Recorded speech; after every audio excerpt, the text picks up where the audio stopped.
Saudara-saudara yang terkasih, selamat sore untuk semua yang sedang bergabung ya.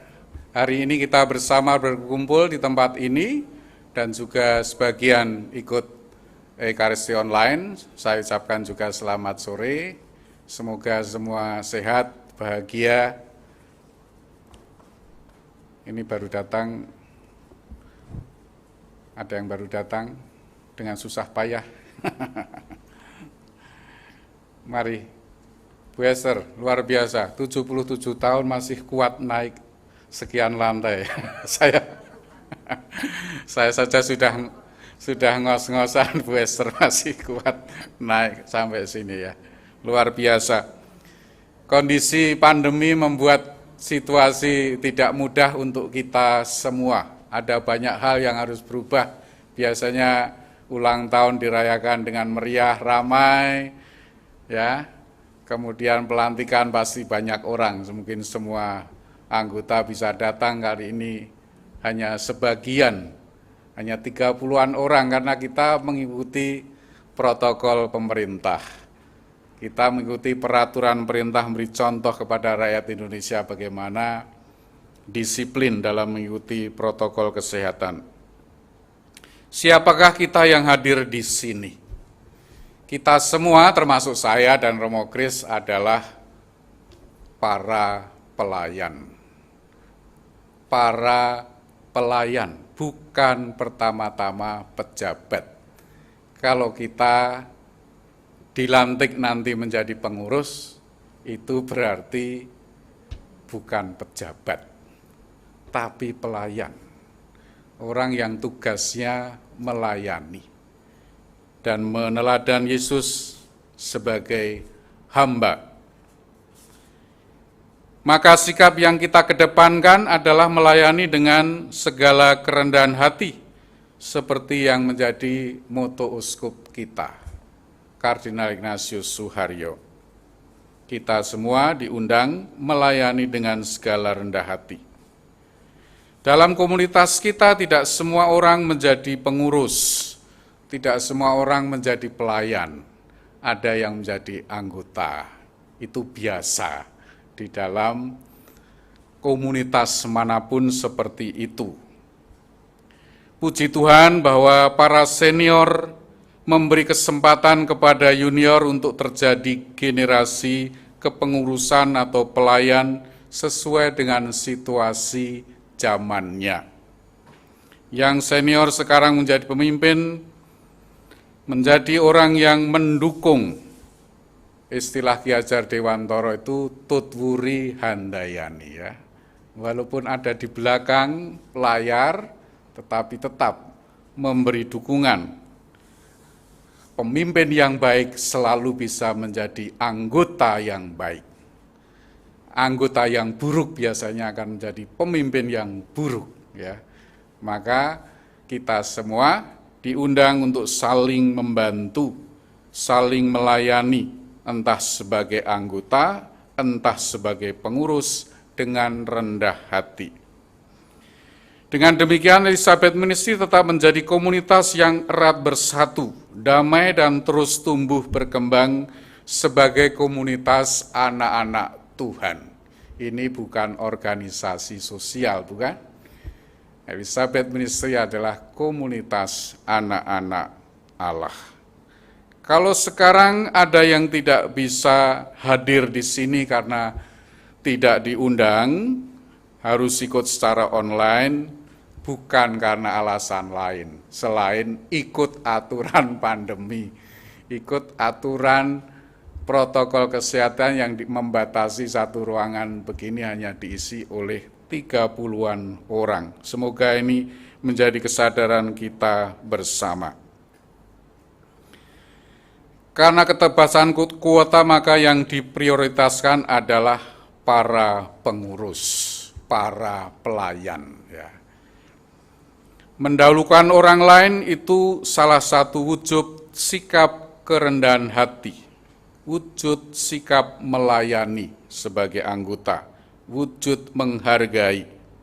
Kerendahan hati ini membantu terwujudnya kesatuan komunitas, persis yang didoakan Yesus sebelum wafatnya. Hendaklah kalian menjadi satu. Kesatuan komunitas yang dijaga ini mencerminkan bahwa kita mengikuti teladan gereja perdana yang kita dengarkan ceritanya di dalam bacaan pertama tadi.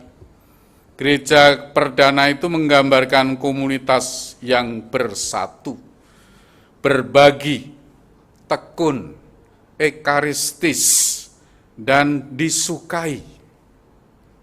Salah satu buah dari ketekunan kita, dari kesatuan kita, dan buah dari ekaristi kita adalah disukai. Ya, disukai oleh banyak orang. Itulah yang diungkapkan di dalam Kisah Para Rasul. Saudara-saudara yang terkasih, bagaimana kita bisa mempertahankan kesatuan dan semangat kerendahan hati itu?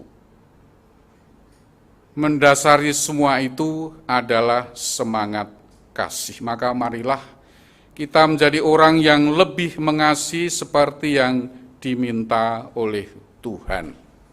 Paulus mengatakan di dalam akhir bab 13 surat kepada jemaat di Korintus yang pertama, demikianlah tinggal ketiga hal ini, yaitu iman, pengharapan, dan kasih. Dan yang paling besar di antaranya ialah kasih. Di dalam surat Galatia, kasih disebut sebagai salah satu buah roh, bahkan buah pokok, buah yang pertama. Mengapa kita harus mengikuti buah yang pertama itu? Karena dengan kasih itu kita menghasilkan buah-buah yang lain. Bagi kita semua, kasih itu bukan sekedar perasaan spontan yang cepat hilang.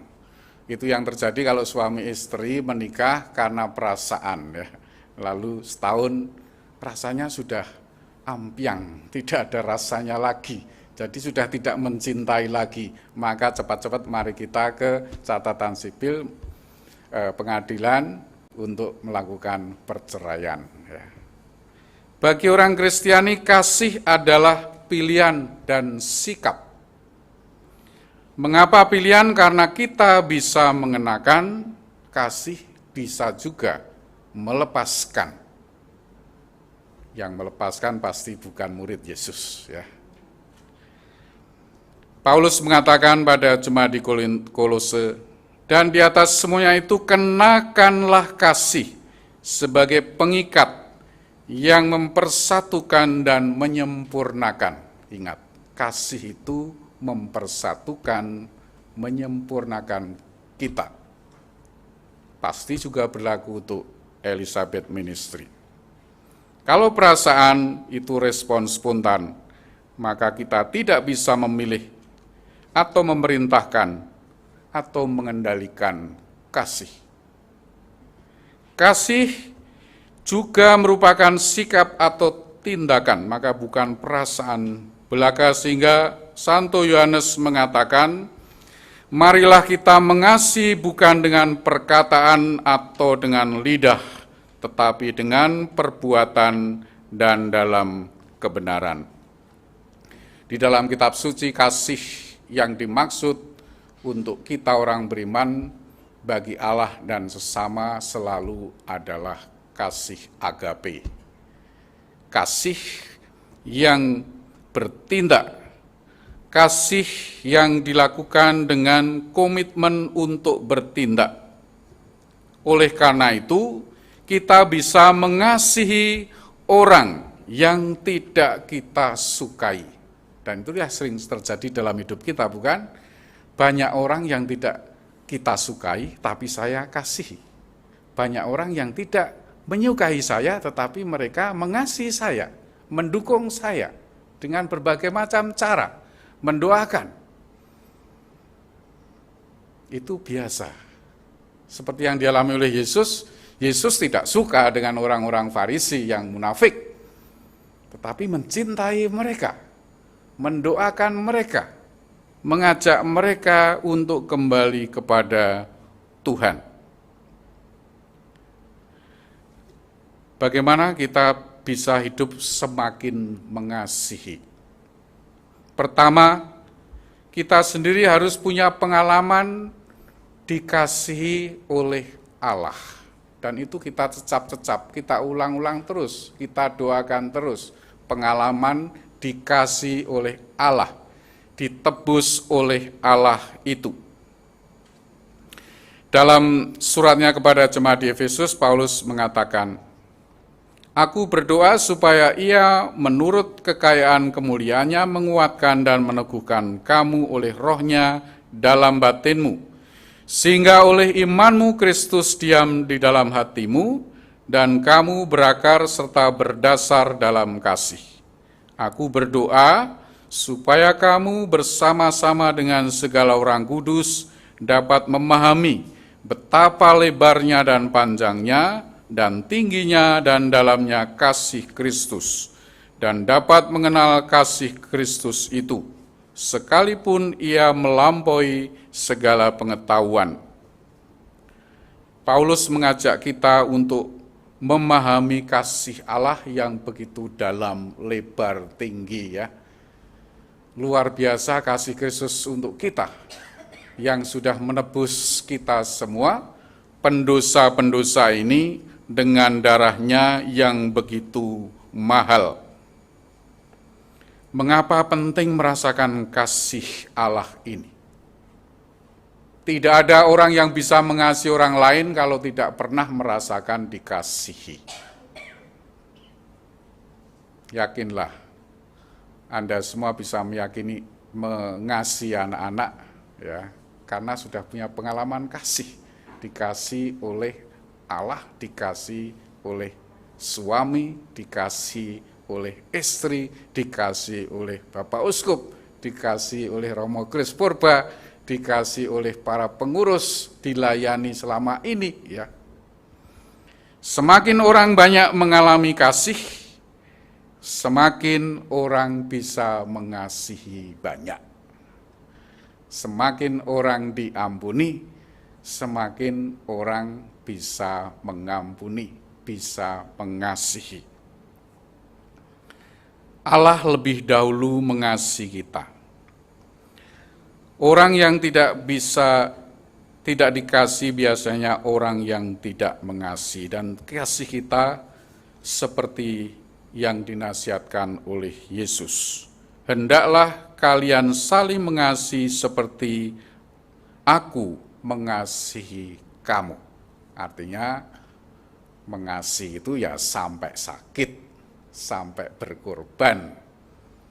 Seperti Yesus, berdarah-darah, bercucuran keringat, bercucuran air mata. Jadi kalau Anda bilang mencintai tetapi belum pernah berdarah-darah, belum pernah bercucuran air mata, berkeringat atau merasa sakit, ya, boleh bertanya, berefleksi, betulkah saya sudah mencintai?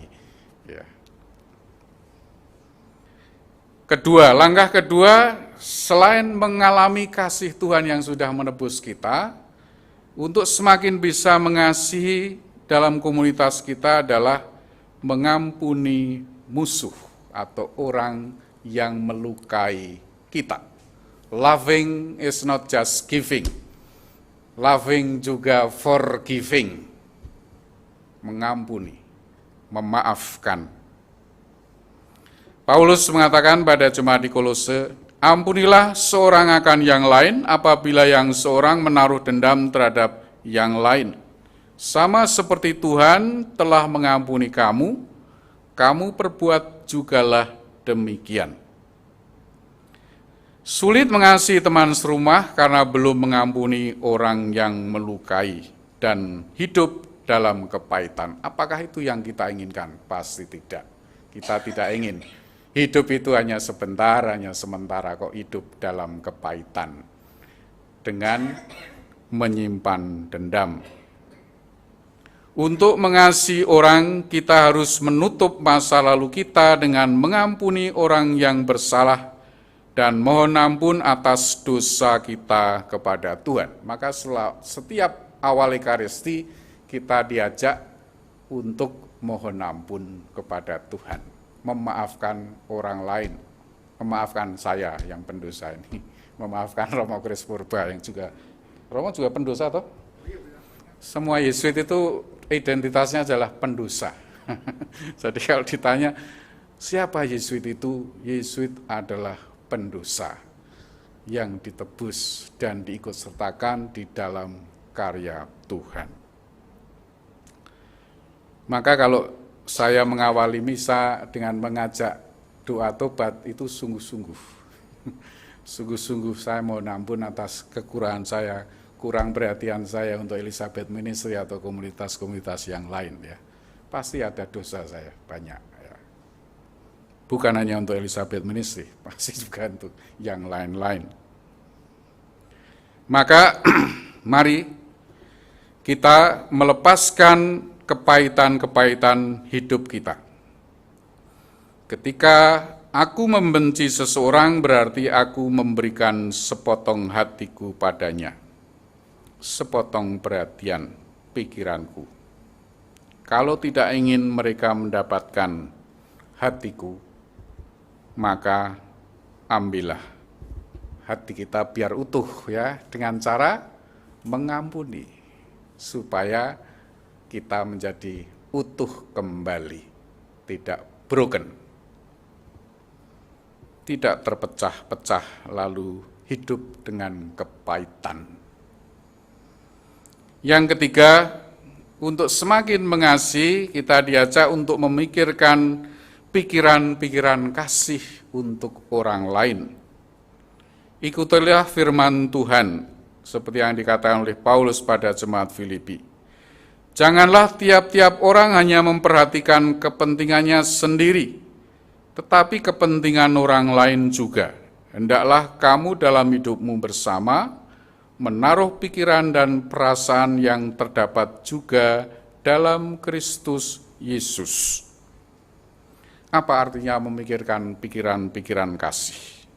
Artinya kita fokus pada kebutuhan, kesusahan orang, masalah, keinginan, maksud, tujuan orang ya.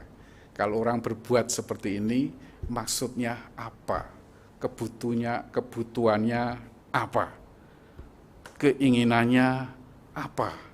Belum tentu yang saya pikirkan itu yang dia maksudkan. Saudara-saudara terkasih, orang yang terluka akan melukai sesama. Itu kecenderungannya. Maka perlu seringkali proses delay ya, proses cooling down, mengheningkan cipta, diam, hening dulu, ya, ambil waktu. Ya. Maka ada setiap tahun kita punya waktu rekoleksi, retret, ya, berhari-hari atau bahkan lebih dari seminggu ya. Itu saat-saat untuk kita cooling down. Jangan lihat kesalahan orang lain belaka, tetapi kebutuhannya sehingga kita dapat mengasihi. Salah satu rahasia yang bisa saya sharekan dari pengalaman hidup adalah orang yang paling menjengkelkan adalah orang yang paling membutuhkan cinta. Orang yang bagi kita ya, kita pasti pernah menghadapi orang-orang yang menjengkelkan. Itu orang yang paling sedang membutuhkan cinta saya, membutuhkan perhatian saya. Orang yang paling menjengkelkan itu seringkali mengungkapkan dengan cara negatif maupun positif. Kalau negatif ya nyinyir, nyindir, melintir, fitnah, bikin hoax. Itulah cara yang negatif. Ada juga orang cari caper ya dengan cara yang positif. Bawain makanan kah, ya, memuji ini dan itu dan sebagainya ya.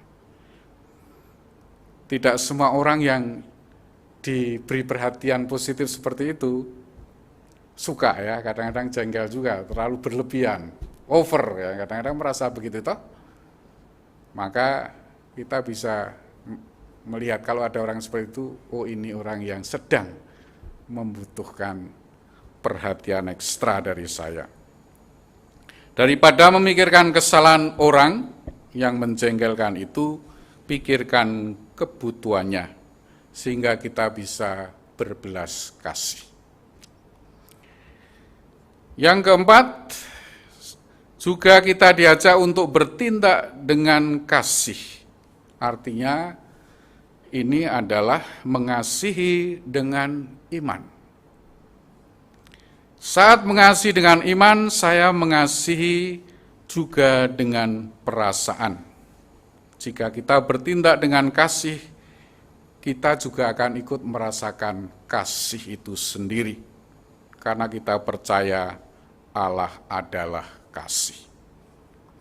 Jika kita bertindak dengan antusias, kita akan segera merasakan antusias juga. Semangat. Ya. Sama seperti kalau kita nyanyinya semangat ya, semua akan merasa semangat, merasakan kehadiran Tuhan.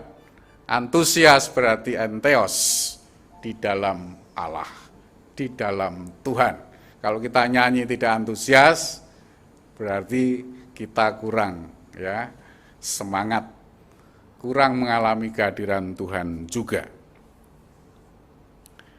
Jika saya tidak dapat mengubah perasaan saya dengan berfokus pada perasaan saya, maka saya dapat mengubah perasaan saya secara tidak langsung, yaitu dengan perubahan pikiran saya, pikiran-pikiran kasih tadi, atau tindakan saya, atau keduanya sekaligus, bertindak sekaligus berpikir dengan kasih. Yesus menolong kita dalam Injil Lukas. Kasihilah musuhmu, berbuatlah baik kepada orang yang membenci kamu, mintalah berkat bagi orang yang mengutuk kamu, berdoalah bagi orang yang mencaci kamu. Yesus memerintahkan 4 hal dengan ini. Bagaimana bersikap mengasihi musuh itu, yaitu bersikap baik. Seperti dinasihatkan Paulus, hendaklah kamu selalu rendah hati, lemah lembut, sabar. Tunjukkanlah kasihmu dalam hal saling membantu. Bersikap baik pertama-tama dengan orang. Yang kedua, berbuat baik dengan melihat apa yang dibutuhkan. Ketiga, memberkati. Lawannya mengutuk ya. Artinya Yesus menunjuk pada cara kita berbicara mengenai mereka. Cara kita berbicara kepada mereka yang menjadi musuh kita. Kita angkat mereka, jangan jatuhkan mereka dengan perkataan-perkataan kita. Amsal mengatakan, ada orang yang lancang mulutnya seperti tikaman pedang, tetapi lidah orang bijak mendatangkan kesembuhan. Mengasihi itu menyembuhkan. Yang keempat, kita diajak bukan hanya bersikap baik, berbuat baik, dan memberkati, tetapi berdoa bagi mereka. Mengapa? Karena doa akan mengubah diri mereka dan sekaligus mengubah diri kita sendiri. Kalau doanya benar, itu selalu akan mengubah kita. Doa di hadapan Tuhan itu kan tidak bisa keliru ya, harus yang benar. Artinya tidak dengan sikap self-love, self-will, self-interest. Tidak hanya memikirkan kehendak sendiri, keinginan sendiri, kepentingan sendiri. Tapi berdoa itu bagi orang lain. Jadi kasih adalah tindakan, dan itu diungkapkan oleh Paulus kepada jemaat di Korintus. Kasih itu sabar, kasih itu bermurah hati, kasih itu tidak cemburu, tidak memegahkan diri, tidak sombong. Ia tidak melakukan yang tidak sopan, tidak mencari keuntungan sendiri, tidak pemarah, tidak menyimpan kesalahan orang lain. Ia tidak bersuka cita karena ketidakadilan, tetapi karena kebenaran. Ia menutupi segala sesuatu, percaya segala sesuatu, mengharapkan segala sesuatu, sabar menanggung segala sesuatu. Kasih tidak berkesudahan, nubuat akan berakhir, bahasa roh akan berhenti, pengetahuan akan lenyap. Ketika kita bertindak dengan kasih, kita akan bertindak sabar, lemah lembut, bermurah hati. Kita semua menunjukkan buah-buah Roh Kudus. Saudara-saudara yang terkasih, selanjutnya kita diajak untuk mengharapkan yang terbaik bagi mereka yang tidak kita sukai, kalau ingin tumbuh dalam kasih. Paulus mengatakan pada jemaat di Korintus, kasih menutupi segala sesuatu, percaya segala sesuatu, mengharapkan segala sesuatu, sabar menanggung segala sesuatu. Kita cenderung hidup sesuai dengan apa yang orang lain harapkan. Kalau kita mengharapkan yang terbaik, kita akan menghasilkan yang terbaik. Inilah mengasihi dengan iman, kekuatan kita. Karena kita tidak bisa mengandalkan diri sendiri, bukan? Kasih itu menular dan dapat mengubah pribadi orang. Kita bisa mengubah orang dengan cara memperlakukan mereka, dengan cara sebagaimana saya ingin menjadi seperti apa mereka. Kalau Anda ingin teman sukses, perlakukan teman sebagai orang sukses. Kalau kita ingin Elizabeth Ministry bersatu, saling melayani dengan rendah hati seperti kata Injil tadi ya, maka kita diundang untuk memperlakukan Elizabeth Ministry ini sebagai komunitas yang saling mengasihi dengan rendah hati, saling melayani. Kita harapkan semua pengurus sukses. Kita perlakukan mereka, semua pengurus sebagai orang-orang sukses. Bukan karena upaya sendiri, tetapi karena berkat Tuhan. Itu yang kita harapkan. Betul tidak? Jadi kasih adalah dasar kita membangun komunitas yang bersatu, berbagi, tekun, ekaristis, dan disukai. Kasih adalah dasar komunitas yang sungguh tulus mau melayani. Demikian juga para anggota komunitas. Kasih itu lebih dari perasaan. Kasih dapat dikendalikan. Karena kasih adalah pilihan kita, sikap kita yang sudah dikasihi Tuhan. Bagaimana kita mengembangkan kasih yang sudah hidup dalam Elizabeth Ministry yang berusia 40 tahun.